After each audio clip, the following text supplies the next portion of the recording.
the sixth has risen and fallen. Once you've climbed to the heights of Shangri-La and crawled through the depths of Hell's Pit, what comes next? From here we leave no territories behind, and it's just a swim that begins behind.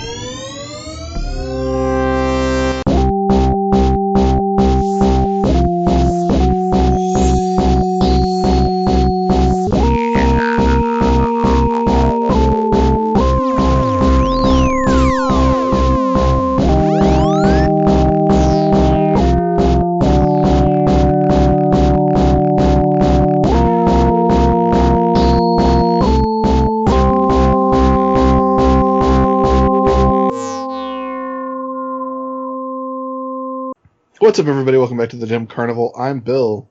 I'm Steve. And I'm Ryan. And this week we're talking about Steve's favorite album of all time, the Insane Clown Posse EP, The Calm. Released in the year 2005. An EP that exists outside of the Joker's cards, as does the album that this EP is a prelude to, The Tempest. Get it? Because the calm before the storm. So The Tempest, I was actually, I don't think I was like, I think I was maybe aware of it, but not really like actively cognizant of the fact that like, so there's these two Joker's decks, right? So far, there's going to be like a million, like until like Violent J dies, I guess. There's going to be a million Joker's decks, all of 6 cards each. So the first Joker's deck ended with the Wraith, which is Shangri-La and Hell's Pit. And now the Calm is, I believe, the first standalone, the first ICP release we're talking about outside of after we finish the first deck of the Joker's cards, correct? Yeah. It's got it. Mm-hmm. Yeah. So the Calm, and so like all the EPs we've dealt with before this point have all been part of the Joker's decks. Like they've been the stuff that's been interstitial and distributed and sprinkled about. Like Beverly Kills was like bridged the gap between Colonel Carnage and Ringmaster, and then Tunnel of Love maybe was part of the Ringmaster or part of Riddlebox. Terror Wheel was part of Ringmaster. Tunnel of Love is part of Riddlebox.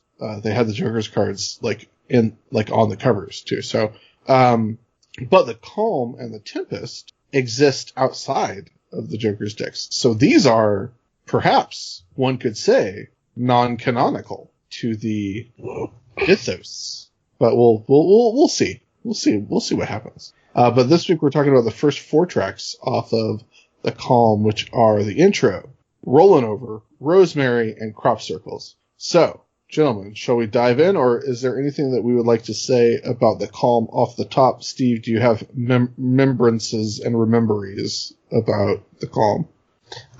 Very much so. I'll keep it short because I've talked a lot about these same things when, like with Chainsmoker, and Wizard in the Hood. So this time period, I was listening to all those and a couple other Twisted albums like Man Smith. So it very much is in a fun time in my life, and just really, really dug this album.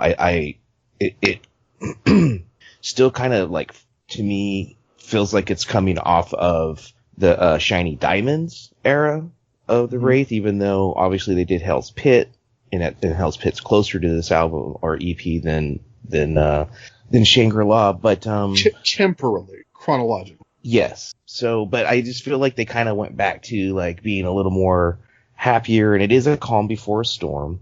So, I appreciate them. Like, you know, there is still the wicked stuff in there, but then there's some stuff in there that throughout the album that is very positive and fun.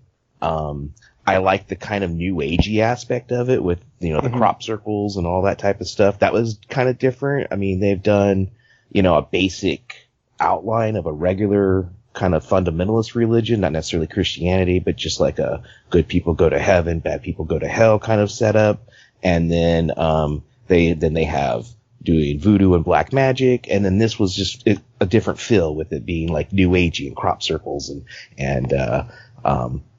fucking orbs and shit. So love that stuff. Touch the orb. I was very, I enjoyed these tracks a lot. I was very happy to get back to something. Yeah, like it is very evocative of Shangri-La, I feel. Whether it's just whether it's just tonally or production wise, but it's definitely, as much as we enjoyed Hell's Pit more than we thought we were going to.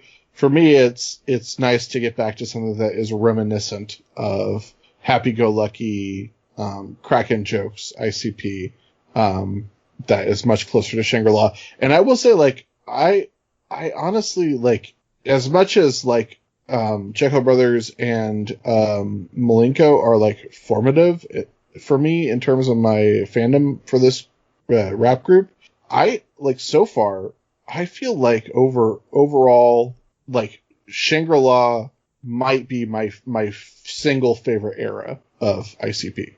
Just, like, Sure, overall. I see that, yeah. But yeah, so shall we dive in?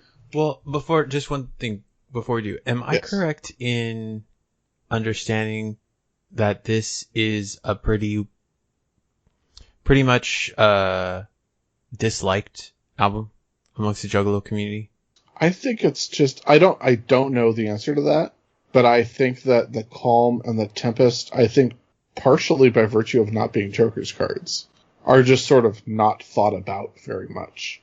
I don't know whether they're particularly disliked. I know that some of our friends and some of our listeners really don't like the Tempest. And it's been a long time since I've listened to the Tempest, so I don't know, maybe we won't like it either, but I know there's one song on the Tempest that I fucking love to death. It's one of my favorite ICP tracks, but I remember picking this album up when it came out, and like I listened to it maybe once, and it was just sort of like, I get what this is. At the time, I was like, I get what it is, whatever.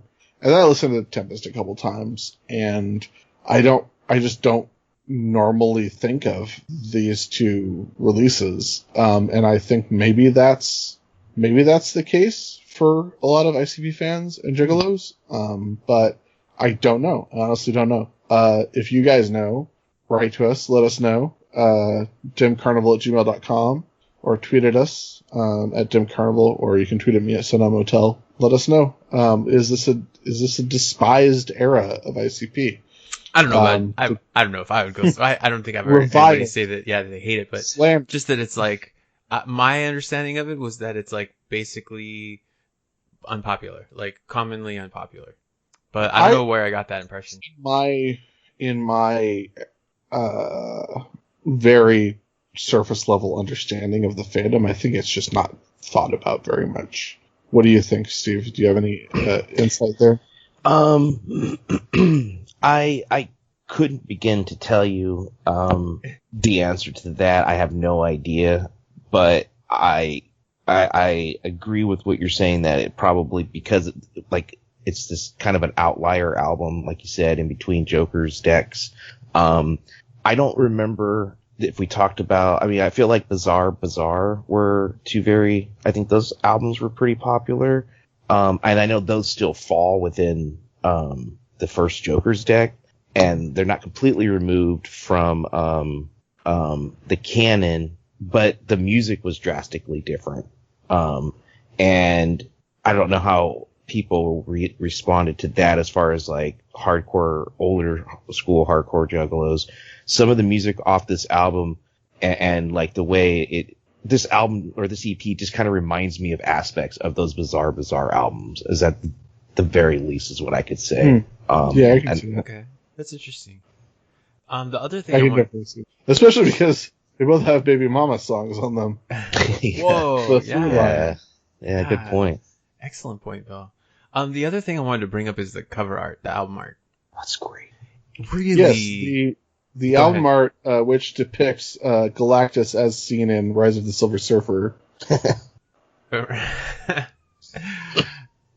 Yes, it's like a field, a golden field, with you see the storm in the background, the tornadoes and all that, with the crop circle ICP logo carved into it. It looks like a CD that I would never listen to. Yeah. I would never pick this album up based on this cover art. Yeah, it looks like local nu metal album, like a local band that released a nu metal album. Except I think it's the typeface that does that more than anything, of where it says it's Insane Clown Posse the Calm. It looks like that, or it looks like it's a Christian band. Well, that logo kind of looks like a ball chain necklace. The crop circles? The crop circles, yeah. But then they also got their shiny faces up on the treetops. What are you talking about? Shiny faces? If you look in the tree... What? Or maybe it's in the clouds. I'm pulling up the image again. I guess? Maybe? Oh, these blur... Yeah, because it says on the CD I have, like, in the clouds, I guess... Never mind. This picture's on here, doesn't... When it... I could have swore on my CD that I had that... Yeah, it was I guess it's not embossed or something? Yeah, maybe... My memory of it is different than now that I'm actually looking at it, because I remember the pictures, like, it looks like it also said ICP in the clouds, and then their faces were in the left-hand corner, but I am super wrong. Everything I'm looking at is not showing that. In the crop circle. No, I know it does that too, but my bad. Just erase all that. I apologize. Yeah, no problem. So according to Wikipedia, this is the first release that was completely produced by ICP themselves. No Mike P, no Mike E, no Mike J, no Mike Q, no Fritz the Cat, no Laval, no Isham. Who am I forgetting that's produced them? No Greasy, no Squiggles the Cat. Just Insane Clown Posse. Yeah. Which I think is kind of interesting thing, considering what this album is. Mm-hmm. I think that does kind of play into it as be something kind of interesting, which maybe we'll talk about more when we get to the tracks. Sure. All right, so let's get to the tracks. Let's start with intro. If you haven't listened to the intro, take a listen right now. Tornadoes of fire being chased by enormous tidal waves. The tempest. Winds tearing down forests into fields, revealing crop circles. The tempest. Who will be left? Who will still be around in the end? I mean, what is there to say? This is it. We are here. Yeah, this is the calm before the storm. Now, Shaggy talks about how we off the track now. And the last track on the CD, which we'll talk about next week, is Off the Track. And I still don't understand what they're talking about. Are they talking about like being off the beaten path, or like are they talking about we're off this track of music, or uncharted waters? Like I guess Violent J says that means we're headed into brand new unknown territories. So yeah, man, I think it's fucking layers. It's layers upon layers. So like when you ride a carnival ride, it's on a track, you know? Mm-hmm. And they've been following the course of this, you know, the Dark Carnival, the 6 Jokers cards, and now all of a sudden it's like whoosh. If you imagine a roller coaster with a piece of the track missing, you know, and you just roll straight off the tracks, and now you're just falling through empty space because they don't have any idea what's going on. They don't know where they're at. They don't know what's next. They've been only following the Dark Carnival. They've been following the 6 Jokers cards. But now who knows what's next? But they know it's something big, right? They can see it on the horizon. They're going to bring something really huge. But right now, they need to take a break. They need to rest, right? They need to be with themselves and chill out before they fucking attack the world again. And that's why I think it makes sense that they produced the whole record, because it's like, it's like a palate cleanser, right? We're just going to wash everything away and we're going to start fresh and figure out what's next for ICP. And this really is, the EP really is a true palate cleanser. Like it's like maybe all your preconceived notions of ICP, but it's just like light. I think maybe that's why people don't think about it a lot, is because like there's like, and I don't mean this as an insult, there's like not a lot of substance to this EP.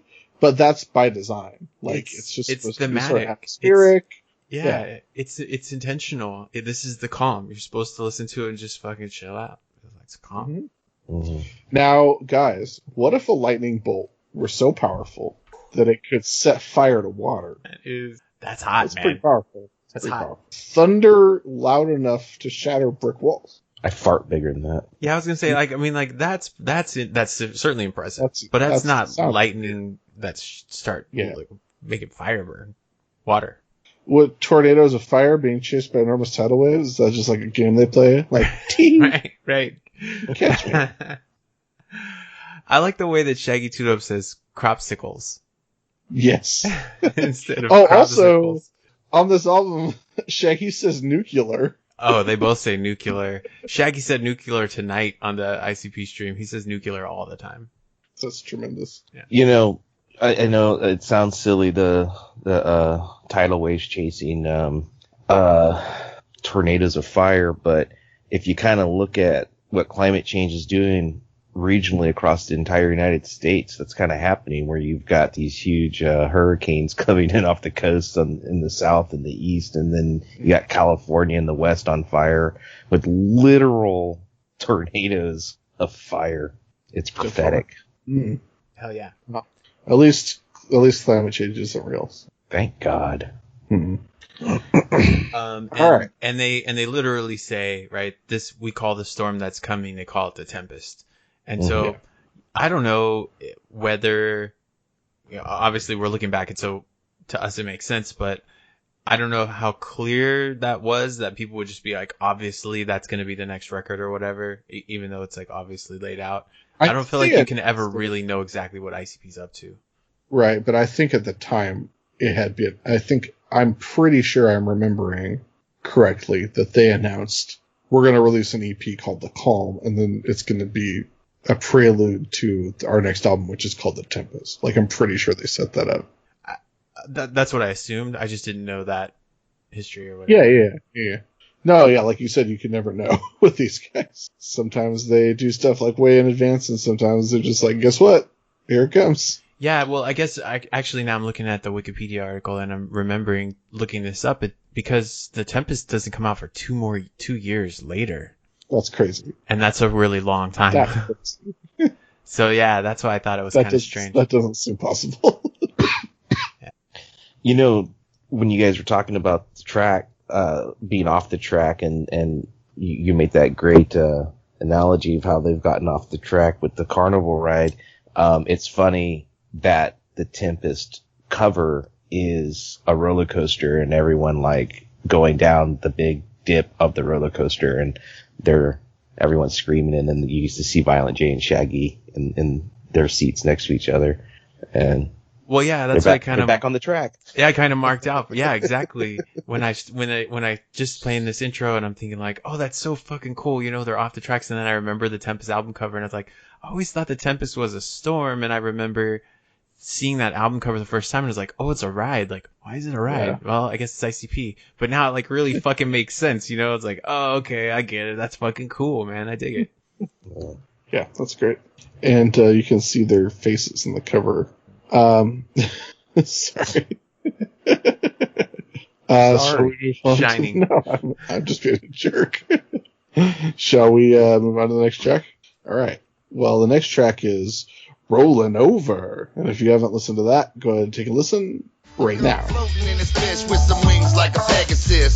Got the shiny SV on my chest. What up, Violent J the Clown? I'm goofy for a second, but then your bitch headless. I'm on top of her naked. You know my status. I'm Doug Lattice, and we the baddest. Guys, this is fun. This is a fun song. Hell yeah. This song rules. Hatchet chops straight into your motherfucking face. I just love how it's like this really intense, like, the Tempest, dun dun dun thing. And then it's like, and ICP is, you know, and I'm like, wait, what? It's like, oh, so slow bluesy riff or whatever. And then Shaggy just screeching as hard as he can in the back. You know, like, I fucking fell into this song and I was like, yes, dude, this is so much fun. Really like classic ICP, hitting it out of the gate right on the first, the first real track. Yeah. Love He screams so hard, then he ends it with, what up though? Yeah. Yeah. Excellent. So Violent J, so this is a song just about they're fucking rolling over, guys.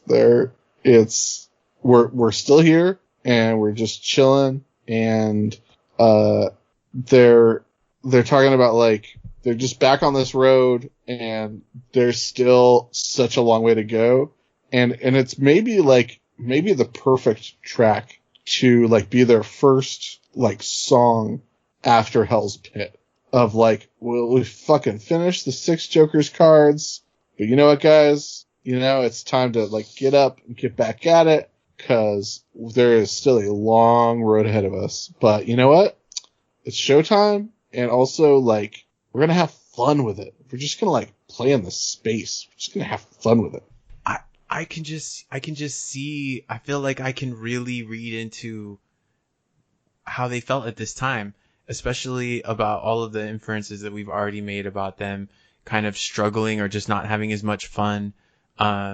Going from the Shiny Diamonds era, doing Hell's Pit, and then also as they talked about in their biographies and stuff, their autobiographies, is feeling like they are sort of being compelled by a force, like being given ideas of the next Joker's card, and that there were these 6 cards and so much pressure on them now to figure out what's next, and knowing ICP as they are now, 20 years later or whatever, it makes sense.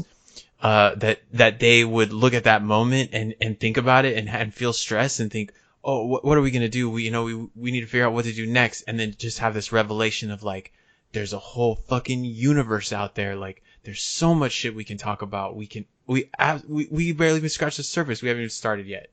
And it's like, oh fuck yeah, man. I love that energy. Like I love that idea. And yeah, it just made me so stoked to listen to the rest of the album. It was fucking rad. So in the first verse, Violent J shouts out supervillains, says, I got the shiny SV on my chest. It's the supervillains is the supergroup with Jay, Shaggy, Isham, and Laval. And then like it's kind of crazy that like they're so good at like restating their like entire band's like mission statement and like aesthetic, that like in the middle of this like very like right up the off the top of this like really like light and fun and playful song, Violent J drops like what might be the most fucked up couplet, like the most like sinister fucking thing that ICP's ever said. He says, Violent J the clown, I'm goofy for a second, but then you're bitch headless, I'm on top of her naked. Yeah. Like, I'm goofy for a second, and then I'm raping your girlfriend's decapitated corpse.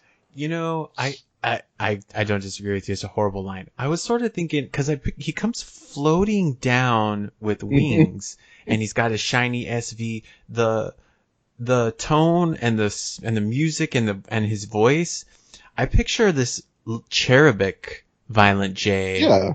Yeah. And, little naked baby J. Yeah.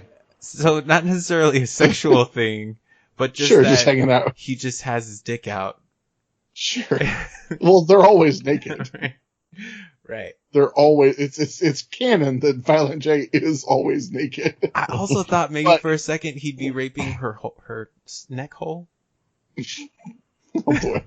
I just it's another thing I thought maybe. I know that's kind of rough. Sorry. It's crazy because I'm not really like processing the lines until like right now, but like it's crazy that it's like tossed off so like nonchalantly. Yeah. That it's like there's throughout the album there are a lot of like some problematic lines for sure, and there are some brutal like awesome like kill.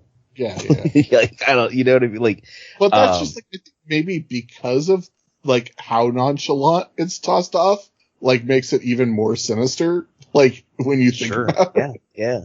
Especially like right after he says that, then he's like saying that he's the baddest and he's Juggalatus. Yeah, so he says, my status, I'm Juggalatus, and we the baddest. And it's not spelled this way on Genius, but Juggalatus I like to think of like a lattice, like with ivy climbing up. And they again talk about being off the track, and then Shaggy. Shaggy's just the fucking coolest guy in the world. It's like just hearing him say Shaggy too dope in this motherfucker is just like Yeah, that's what I need. This is what I need in my life. And then the image of him running backwards up a wall. Mm-hmm. Love it.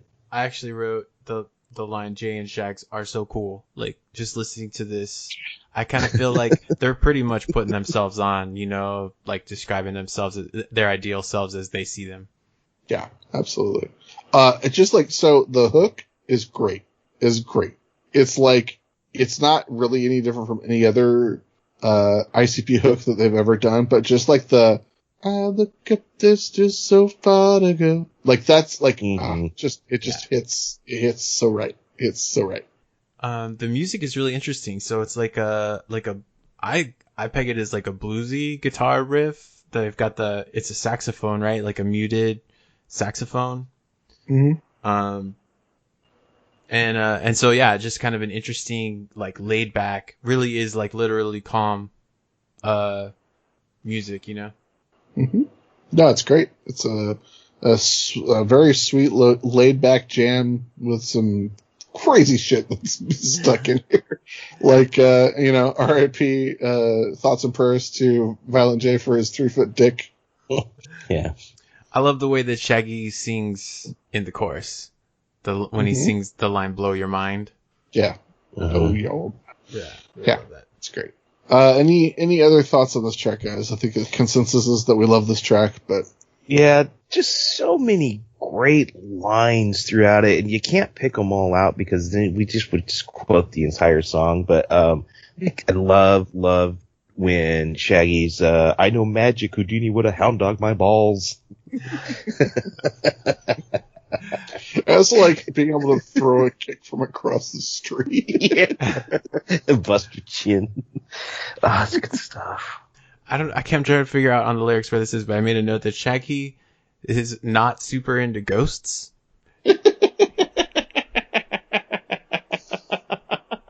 Nice. Yeah. He makes it that he's like, oh, if you're gonna be a ghost, like, don't come anywhere near me. When it comes to paranormals, get up out of here. Yeah. I thought that's funny.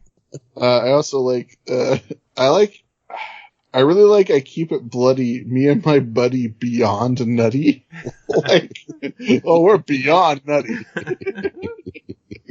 I just like, think about how awesome that would be, like, if there was some, like, fucking crazy horror movie, like some crazy kill, and these two maniacs were just, like, covered in blood. And they, like, turn to, like, the last girl or whatever, and they're like, oh, we're beyond nutty.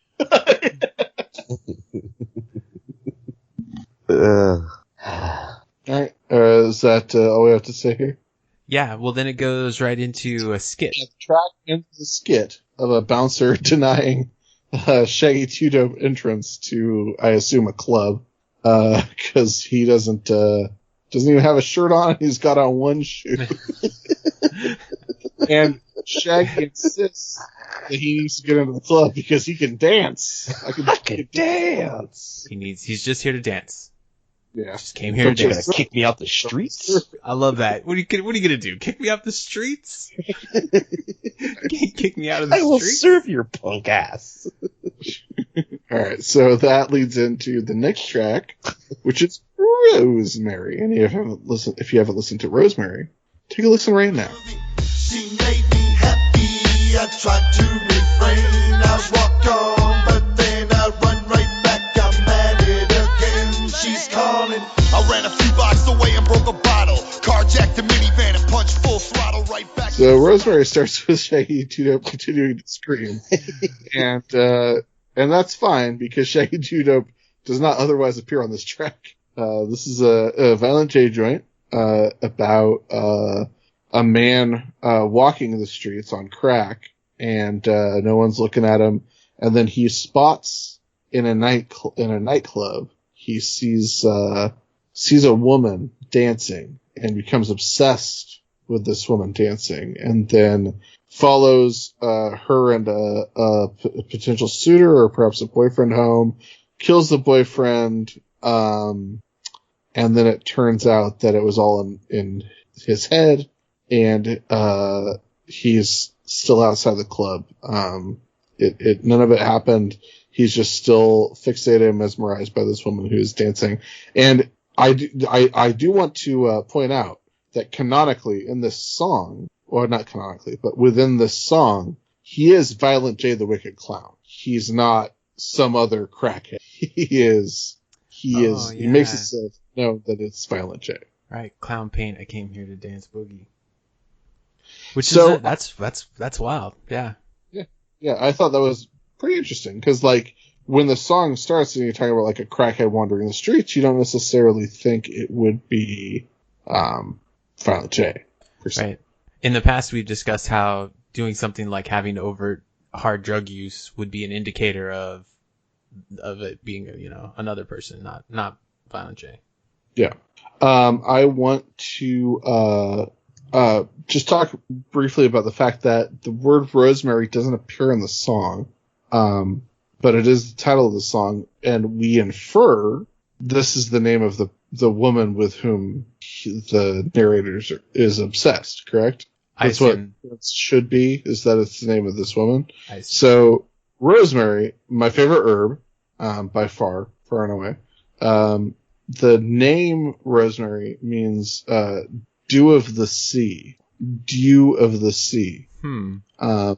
Which I think, I don't know, like, there was something I was trying to read into the name Rosemary, but I don't know if there is anything to read into it, or if it's just something that they wanted to point out, or maybe it's like a slant analogy of like the fact that it's an herb, and like Violent J is super into smoking weed at this point in time.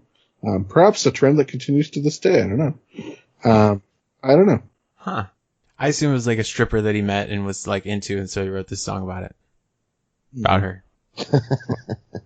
Okay, so what do you guys think this song is about? Is it just like really straightforward, or just like a thought that he had? Is it like about obsession? Is it? I think it might be making a statement about like I don't know, because there's a lot of things that are like not at odds with each other, but sort of like a lot of like ideas that are like coming in sideways toward one another. Like given the skit that starts it out and Shaggy screaming to kick off the track, like it could be about like how drugs totally fuck you up. Cause like that's like sort of a recurring theme, in all of ICP's songs about how like hard drugs are like really, really bad. Then like you shouldn't do hard drugs because they'll like turn you into a zombie or like make you lose control, and like addiction's really bad. So that could be it. Like it could be like an anti-drug song. It could be married with like addiction in all its forms. Like I'm addicted to crack, and then it become addicted to the idea of this woman, and like all it ends up being is nothing, because it's all like both of these things are just in my head. Like all of my addictions like ultimately lead me to nothing. Like there's no action, there's no forward progress, because it's all addiction and obsession. It could be some sort of commentary on like the allures of woman. It could be a lot of things, honestly. Well, yeah. So that last point is kind of the only thing that I had really pulled from it, because when he first sees her, he's like panhandling. He says he's got his scraggly old hand or whatever out trying to get money, and then he sees her in the window, and that she's like everything that he planned for. Like she represents whatever he thought he was going to set up his life to be. And it's kind of interesting that all of that would be like just around another person or whatever. I thought that was kind of odd. Well, he could also be saying everything I planned for in the sense of, and I think you're probably more right, but everything I planned for could be interpreted as like, I was planning on panhandling outside this specific club because I wanted to catch a glimpse of this specific woman. Oh, okay. I think both are equally plausible. Maybe yours is more plausible because mine. The only thing I thought of is because then he sort of later like inserts himself into their life, like kills the man to kind of take over his role and assume his life or whatever, that life that he wanted. that kind of thing. Yeah, I do want to make sure I point out that it is very funny how he kills this guy. Because the guy goes into the kitchen to like get wine for the guy and, you know, possibly Rosemary, and Jay goes in the house with a cinder block, and he takes the rock and he hits the guy in the back of the head and catches the wine before it falls, and then kills the guy with a steak knife and then washes it and puts it back because he's keeping the place nice. Right, the knife is and bloody. And then he says, "I'm coming. You want an olive or something?" But also, great moment when he's like, "Clown paint. I came to dance boogie." And he tap a little nookie. Okay, you left out the part that he was behind the coat rack. Yeah. So, you know, a sizable man, Violent J, holding a cinder block, you know, hiding behind a coat rack. He's gonna spring on this guy. I thought that was pretty funny. Yeah, it's great. It's great. My take, even from way back in the day, and I still had this idea listening to it, was I felt like they were becoming more and more socially conscious and like kind of taming down the things that they've said. And I feel like this song was kind of this like excuse to be like, I'm going to make a stalker song. Mm-hmm. His intention doesn't seem to do anything with her that's not consensual, because he doesn't say he's just going to go and rape her. He says, you know, he wants to dance and maybe he'll be able to. Like, he wants to treat this woman nice and build something off of it. But then he still gets to, like, you know, use a steak knife to kill someone and have the zany stuff. I love the way it just starts off. I'm on crack.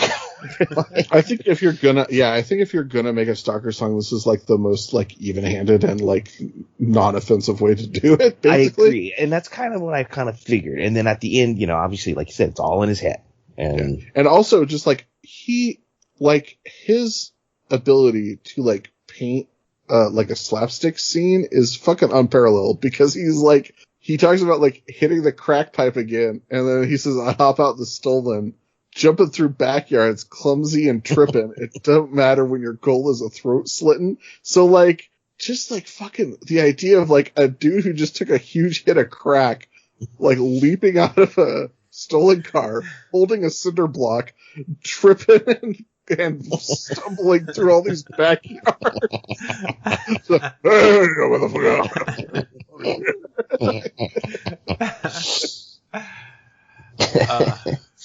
I'm not as into this hook, but you know, whatever. Okay, wait, no. I need to go through this with you guys. We're gonna have to do this line by line. Yes, we're gonna have to demonstrate the dance on TikTok or something. Yeah, I mean, maybe that's how we break into the TikTok scene. So okay, here we go. We start from the top of the hook. She kept her rhythm. Okay, well that's basically your main job if you're dancing, right? That's number one success.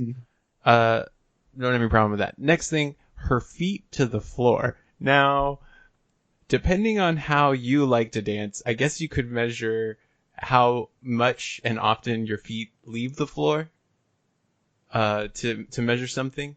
But in this case, it's something that he felt really important to mention, that she kept her feet to the floor. Yes.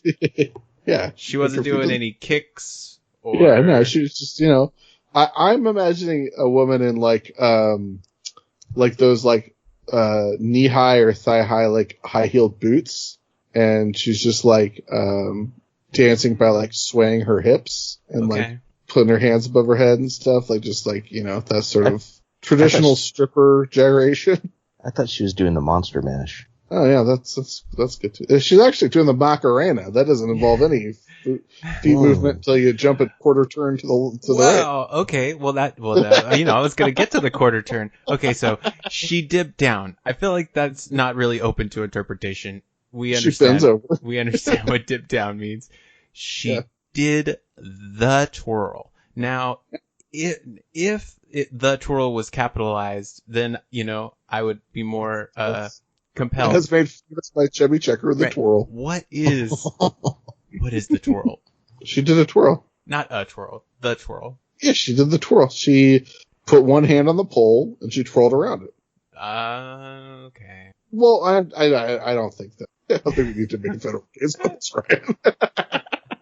I'm really fascinated with wanting to know what the twirl She is. put her feet to the floor, bent over, and then did the twirl. And then chicken some more. The way he says, "She made me happy," is one of I love that part. I love that part of the hook. Yeah, it's good. It definitely grows on you. That's it. There's a few more lines of the hook, but they don't matter. Sure. Well, he says, I try. He says I try to stay away from her, but she always keeps pulling me back. Essentially. Yeah.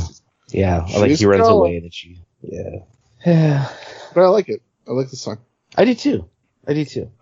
At this point, when listening to the record, I thought maybe it's not going to be just a calm album, because I don't feel like the tone of this one is not laid back or chill. No, right? but the music's pretty calm. Yeah, the music is. But at this point, I was questioning whether the theme was going to be able to hold through the record. Yeah. Well, let's find out. Steve, anything else to say before we move on? No, I'm good. Alright. So the next track is Crop Circles. If you haven't listened to Crop Circles, hey, you know what? Take a listen right now. And I almost ran headfirst into a truck, no compass or work, and I'm looking for answers while the sands of my hourglass fall up backwards. Have I lost you? Cause I've lost me too. But if you're hiding in the crops, I will come find you. The crop circles are talking to me. This track's about crop circles. Yeah, let's talk about some ancient alien shit. What? Hey, you know what? Maybe it's witches with lawnmowers. Yeah, love it. No one ever talks about that. Because they're always like, oh, it's a hoax. It's just people with pieces of plywood and they put them down and they step on them and they flatten down the cross. But no one ever considers what if it's witches doing the plywood.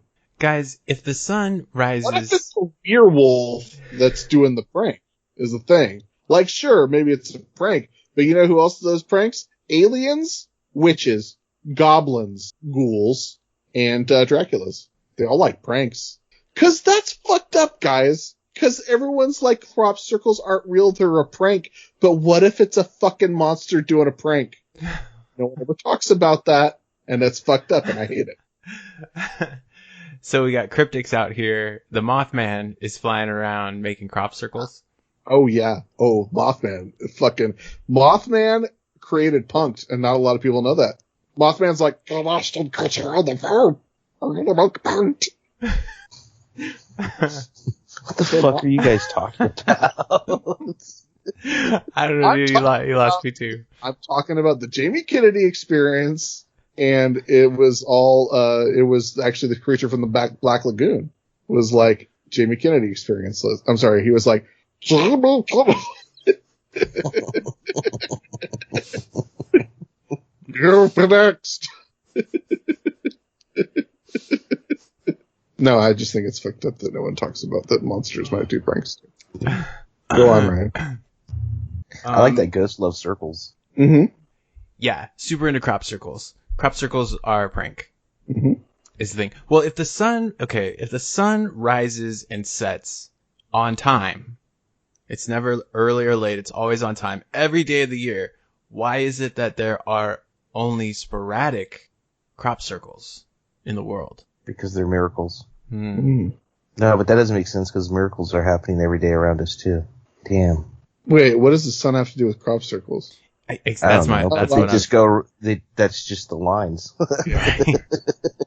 It's the first question on the first question on the track. It's the first thing Shaggy wants to know.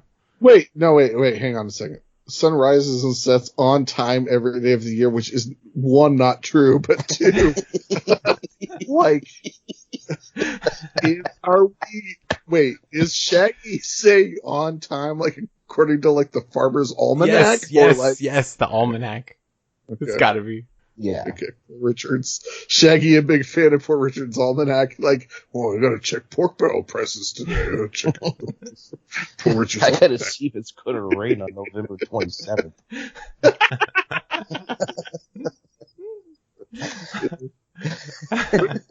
When will the corn be as high as an elephant's eye? Fuck. Okay, but then he says, but sporadically, the circles appear. Baffle it all through the history of no man. Crop circles came up like in the 70s. Yeah. They were a thing for like 12 years, 15 years. No. Yeah. Well, remember the movie Signs? Oh, it's good. Definitely saw it. You absolutely saw Signs. I've never seen Signs. And it opened up your eyes. Since fucking with the mystery of Stonehenge.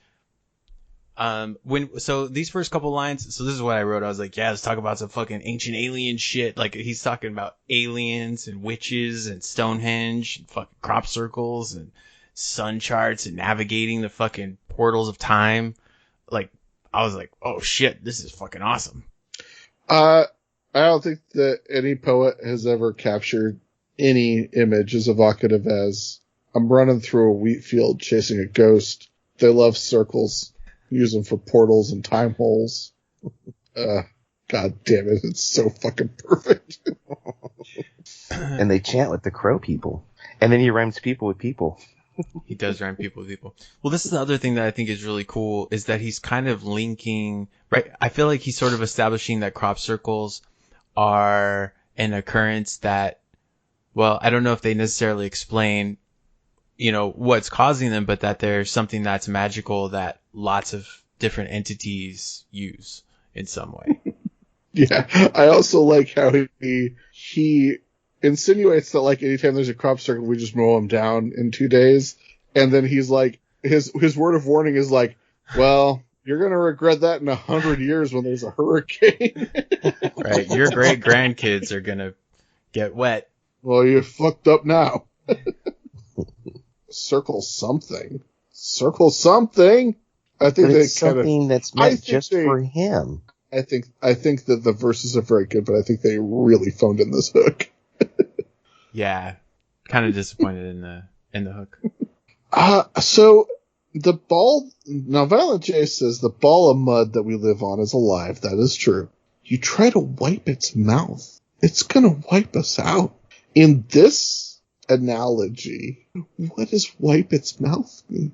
I don't know. I've meditated on this, hoping that the cosmos would open up. Wipe it? Does he mean like try to silence it by eliminating the crop circles? Does he mean like wash? Like he's trying to like get something closer to like wash its mouth out with soap? Because like if you're trying to silence someone, you don't wipe their mouth. Because like wipe your mouth insinuates like you're doing something to help something, like you're cleaning something up. So like wipe the mouth of the earth on which we live, it would seem to insinuate like cleaning it up. I know, and I agree, because I've always tried to twist it in my head that like maybe it's like some kind of environmental statement, like we're like wiping out our natural resources, and so and like climate change and stuff is like the Earth's way of trying to speak to us, and we're wiping its mouth. And I'm like, nah, that still doesn't work. Yeah, maybe right after Shaggy rhymed people with people, he was like, I can't say you try to wipe it out, it's gonna wipe us out. Maybe he was really stoned and it meant a lot to him when he wrote it. It's like, Shaggy, I'm gonna let you have this one. Rhyming the same word with its soul. I like the imagery of them, like, what is it, like in Lost when they get next to those monoliths or whatever, that they just, like, the blood starts coming out of all their orifices. Yeah. But Jay and Shags just lay down in it, and they're like, Yeah, like the series premiere of X-Files, how everyone just keeps getting a bloody nose. Mm-hmm. I always find that shit extra creepy. Mm-hmm. I don't like it. Yeah. I don't like having a bloody nose either. And I guess Jay makes up for the weirdness of Wipe Its Mouth, because at the end of that verse he says, "Have I lost you? Because I've lost me too." Yeah. Oh, and then I thought, is that sort of ominous, where he's like, if you're hiding in the crops, I'll come find you. I thought of like The Shining, or whatever, that he's gonna hunt them down. But I didn't. But then when I listened to it again, I thought, no, it's like, I'm gonna come help you. Right, and that they have kind of separated from. You can separate from yourself and that there's like some other type of being, where you can congregate that's through this portal or whatever this circle is. Guys, is this track just The Happening? It might just be The Happening. Yeah, I mean, you cut down all those trees. I don't know. You got to be. Happening came out in 2008, so I think ICP's got a lawsuit on their hands. I don't think I can argue with it. Yep. No explanations left by the shadows of dark. But it's funny that you do talk about like that they are also dealing with white magic. Right. It specifically says that. Yeah. All right. It's good. I mean, I really, really love this song. I think, what connected me to it back in the day, not just because it was about crop circles, but it just was a happier song and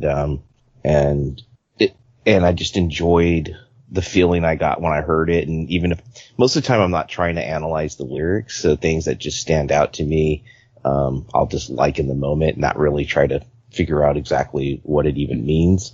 So I just I just have fun with this song. I've had a lot of fun listening to the song over the years. So when I was breaking down the words, I was like, this song doesn't really make any sense, but I still love it. In terms of the structure of the song, I think it's really cool how they each have a verse with the hook in between, and then sort of the verses get shorter and shorter, they kind of bounce off each other at the end.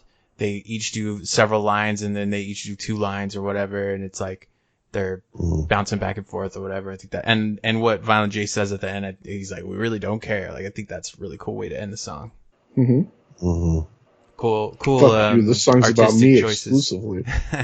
Yeah, cool artistic choices. Absolutely.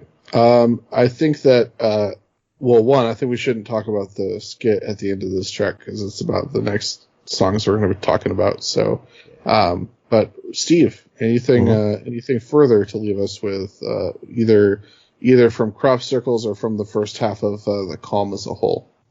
This album is broken up into liking the first 4 songs, not liking the next song, and then absolutely adoring the second part of the album after that, the song.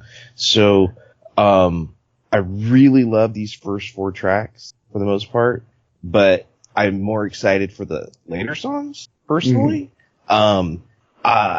Just other than having a really good time, and to be honest, usually skipping Rosemary and then tracks 5 that we'll cover next week as being like the big overall of this album for me. But yeah, this is one of the rare ICP albums that like I would try to show someone if I was trying to show them something that's not just blatant murder you. I guess. So I mean, the assignment for next week is fairly obvious, but before I get there, Ryan, do you have anything further to comment about the first half of the EP? Just that when Rollin Over kicked in, I kind of had an expectation for what I thought maybe the album was going to feel like, and at this point, I'm like, we've been kind of all over the place. But really, really like what I'm hearing so far. Feel like it's interesting, and really, really looking forward to the second half of the album, the back half. Yeah, and my track of the week is Rollin Over. Like, nothing else is even close. So. Yeah, agree with that. For sure. All right, well, next week we are going to talk about the last 4 tracks on the Calm, which is Deadbeat Moms, We'll Be Alright, Like It Like That, and Off the Track. So that's your summer for next week. We thank you all for listening, as always. Check us out on Instagram and Twitter at Dim Carnival. Check out YouTube, Dim Carnival. Ryan's been doing awesome stuff over there. Check out myself on Twitter at Sundown Motel. There's information on how to get my book, which is out now. And my pinned tweet is how to get a signed book plate for the book if you have a proof of purchase for that. So thanks to everyone who is potentially picking up my book. Thanks to these 2 guys for picking up my book and reading it and enjoying it. It's on audiobook. It's on ebook. From whatever outlet you want to get it. And you don't even have to be a wrestling fan to like it, but it might help, maybe. I don't like wrestling at all. And I loved it. And I love wrestling, and I thought it was brilliant. Both ends of the spectrum here here for you. And please, as always, let us know how we're doing. dimcarnival@gmail.com. Let us know how Juggalos like the Calm, if they like it at all, if they hate it, if they've burned all their copies and we're listening to the last surviving copies of the Calm. If we did anything wrong, let us know. And if you haven't already, please leave us a review on iTunes. But only if you give us 5 stars, because if you don't give us 5 stars, then which is lawnmowers, No, but leaving us a review on iTunes really helps us out with the algorithms and all that stuff. They don't tend to promote or make it easy to find podcasts that don't have reviews. So if you haven't done it, you want to do it, go ahead and do that. Do we still have shirts to give away, Ryan? If people Are you fucking kidding me? No, Jesus Christ. That was like 2 years ago. Shirts are gone. The shirts are gone. Forget it. You can't have a shirt. Maybe we'll make shirts again someday, but we can't right now. So stop it. All right. Thanks everybody for listening. We love you. Well, we'll talk to you next week. Until then, I'm Bill. I'm Steve. And I'm Ryan. And please tell us if there's shiny faces on the album cover, because we need to know. It's important. I blew it. God.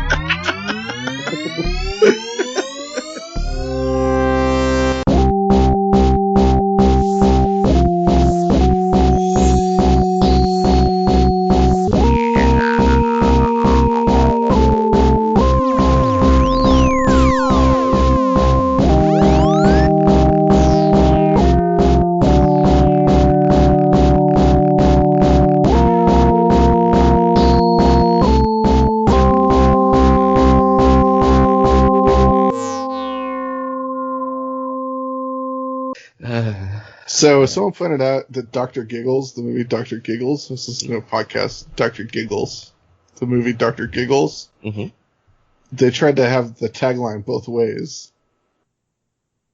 They did 2 taglines for Dr. Giggles. One was, the doctor is insane, and then the other one was, the doctor is out of his mind. So they tried to fucking hedge their bets to the tagline.